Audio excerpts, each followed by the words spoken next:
আপনার পা দুটো যদি হঠাৎ করে ফুলতে শুরু করে, ফোলা অংশের উপরে টিপলে যদি বসে যায়, তাহলে সেটা যেমন বিভিন্ন অর্গানের সমস্যার জন্য হতে পারে, যেমন কিডনি খারাপ থাকলে হতে পারে, হার্টের সমস্যা থাকলে পা ফুলতে শুরু করে, এছাড়া লিভারের সমস্যা থেকেও এরকম সমস্যা দেখা দিতে পারে।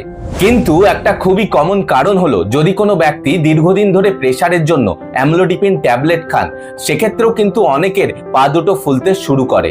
অ্যামলোডিপিন ট্যাবলেট হলো ক্যালসিয়াম চ্যানেল ব্লকার। যদি কোনো ব্যক্তি 5 mg তার বেশি ডোজে যদি দীর্ঘদিন ধরে এই ওষুধ খেয়ে থাকেন, তাহলে কিন্তু অ্যাঙ্কেলের আশেপাশে অথবা পায়ের পাতা দুটো ফুলতে শুরু করে। এক্ষেত্রে শুধু এই অ্যামলোডিপিন ট্যাবলেটটা পাল্টে অন্য প্রেসারের ওষুধ খেলেই এই ফোলাভাবটা আবার ঠিক হয়ে যায়। তাই পা ফুলছে দেখেই অনেকেই অনেক রকম টেস্ট করতে শুরু করেন।